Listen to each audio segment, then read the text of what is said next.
Karjan APMC ચૂંટણીમાં વળાંક જિલ્લા રજિસ્ટ્રાર રજાઓ પર ઉતર્યા કે ઉતરવામાં આવ્યાની રાજકીય ચર્ચા તેજ. કરજણ એપીએમસીની આજરોજ યોજાનાર પ્રમુખની ચૂંટણીમાં અચાનક અંધારિયો વળાંક આવતા કરજણની રાજકીય ગલિયારોમાં ચર્ચાઓ તેજ બની છે.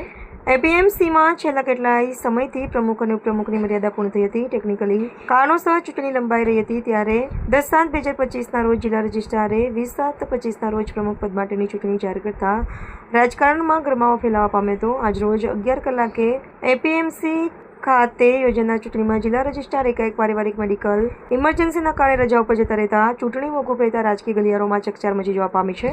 બીજી તરફ મોકૂફ રહેલ ચૂંટણીને લઈ રાજકીય ગલિયારોમાં ચર્ચા ઉઠી રહી છે. કરજણ ભાજપામાં બે જૂથોની લાઇનની વચ્ચે આ ચૂંટણી મોકૂફ રહી છે. જિલ્લા લેવલે ચૂંટણીને લઈ યોજાયેલ સાયન્સ પ્રક્રિયા બંને જૂથ તરફથી પ્રમુખ પદ માટે તાબેદારીઓ કરવામાં આવી હોવાનું રાજકીય વર્તુળોમાંથી માહિતી પ્રાપ્ત થઈ છે. જો કે આ બાબતે ભાજપા તરફથી કોઈ સત્તાવાર માહિતી આપવામાં આવી નથી.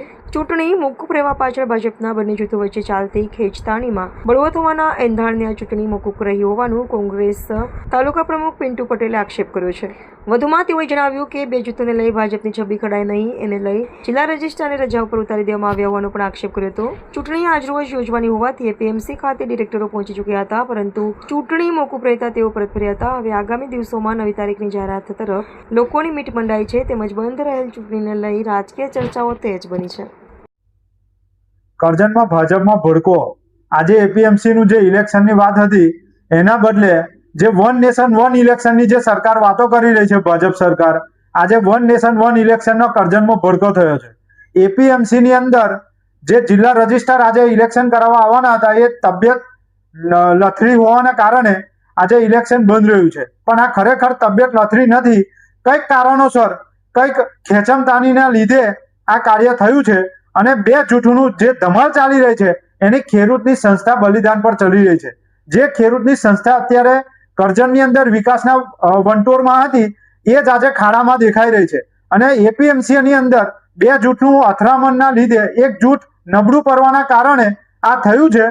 અને વન નેશન વન ઇલેક્શનની જો વાત કરતી હોય સરકાર તો તાત્કાલિક ધોરણની અંદર એપીએમસીનું ઇલેક્શન કરાવડાવે તો અમે માનીએ કે વન નેશન વન ઇલેક્શનની વાતો જે સરકાર કરી રહી છે એ સાચી છે. સત્તાની ભૂખી ભાજપે જે અત્યારે આ પરિસ્થિતિ કરજણમાં નિર્માણ થઈ એપીએમસીની અંદર બે જૂથનું જે આંતરિક વિવાદો છે એની અંદર જો કદાચ કાલે કોંગ્રેસના 4-5 ઉમેદવાર હોત ને પ્રમુખની જો દાવેદારી કોંગ્રેસે કરી હોત તો 108ની સ્પીડે જિલ્લા રજિસ્ટ્રાર કરજણ એપીએમસી ખાતે આવી જાત અને આ ચૂંટણી કરાવડાવત. એટલે સત્તાની ભૂખી ભાજપે આ જે ભડકો થવાનો હતો એ ડામવા માટે આ કામ કરવામાં આવ્યું છે. અને જે જૂથબળ છે એ દેખે આવે છે આંતરિક જૂથબળ, એ બહાર સુધી અને જનતા સુધી દેખાય છે લોકોને કે ભાજપની અંદર કેવું જૂથવાદ ચાલી રહ્યું છે. અને એના કારણે આ એપીએમસી છે એ અત્યારે નિષ્ફળ હાલતની અંદર જોવા મળે છે અને કથરી હાલતની અંદર જોવા મળે છે. એટલે આવનારા દિવસોની અંદર એક નિષ્પક્ષપણે આ ચૂંટણી થવી જોઈએ અને તેની અંદર પણ ખેડૂતના હિતનું પણ કામ થવું જોઈએ.